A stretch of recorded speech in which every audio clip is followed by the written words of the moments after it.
두 사람의 원수. 어느 마을에 아주 사이가 나쁜 두 사람이 살고 있었습니다. 두 사람은 서로를 너무나 싫어한 나머지 만나기만 하면 싸웠죠. 그래서 그들은 서로 얼굴을 보지도 않고 살았습니다. 그러던 어느 날이었어요. 두 사람은 우연히 같은 배를 타고 항해를 하게 되었죠. 서로를 너무나 싫어한 나머지 두 사람은 조금이라도 더 멀리 떨어져 있으려고 노력을 했어요. 그래서 한 사람은 배의 맨 앞쪽에 앉았고 다른 한 사람은 배의 맨 뒤쪽에 앉았어요. 그런데 항해를 하는 도중에 갑자기 폭풍우가 몰아쳤어요. 폭풍우가 불어닥치자 배는 침몰 직전의 위기에 빠졌죠. 키를 잡고 있던 사람은 배의 균형을 잡기 위해 안간힘을 썼습니다. 배가 균형을 잃으면 그대로 침몰하게 될 것이기 때문이죠. 하지만 키가 마음대로 움직이지 않았어요. 거센 물살 때문에 키가 제멋대로 움직이고 있었죠. 배는 당장이라도 가라앉을 것만 같았어요. 배 끝쪽에 앉아있던 사람이 키잡이를 향해 물었어요. 배가 어느 쪽으로 먼저 물속으로 가라앉겠소? 키잡이가 키의 방향을 틀면서 대답했어요. 배의 앞쪽이 먼저 가라앉을 것 같습니다. 그러자 그 사람은 의연하게 말했습니다. 만약 내 원수가 먼저 죽는 것을 볼 수만 있다면 나는 죽음 같은 것은 전혀 두렵지 않습니다.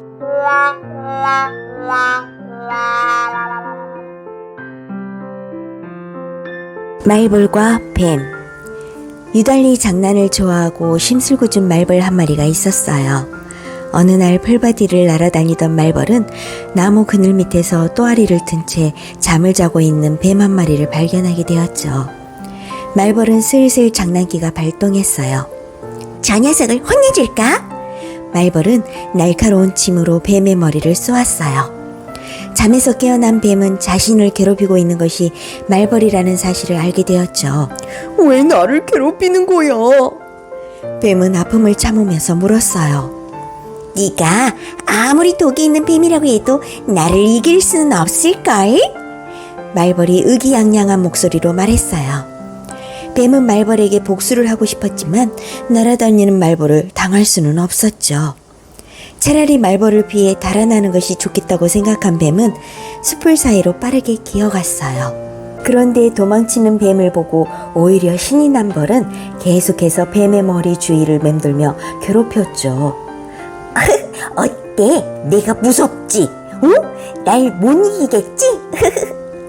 뱀은 벌이 너무나 귀찮아 힘들어했어요. 그러다 뱀은 농부의 마차가 달려오고 있는 것을 보게 되었어요.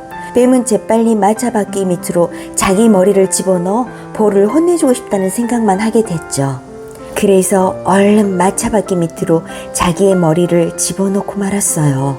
결국 바퀴에 깔린 말벌은 뱀과 함께 죽고 말았어요. 네, 오늘은 이솝우화 두 편을 소개해드렸는데요. 이 글을 읽으면서 옛날 우리말에 우리는 한 배를 탔다라는 말이 생각났어요. 어떤 일을 도모할 때 우리의 같은 목표를 위해 서로가 협력해야 된다는 뜻으로 이런 말을 쓰곤 하죠. 오늘 제가 소개한 이솝우화 첫 번째 이야기를 보면서 한 배를 탄 두 사람이 서로 등을 돌리지 않고 함께 마주보고 방법을 강구했다면 상황이 좀 더 달라지지 않았을까 하는 생각이 드네요. 두 번째 소개한 이솝우화 말벌과 뱀의 상황도 그래요. 서로를 괴롭히겠다는 생각에 몰입한 나머지 자신의 목숨까지 내놓게 된 이런 상황을 여러분은 어떻게 생각하시나요? 모두가 행복해질 수 있도록 좀 더 침착하고 현명해지길 기대하면서 오늘도 행복하세요.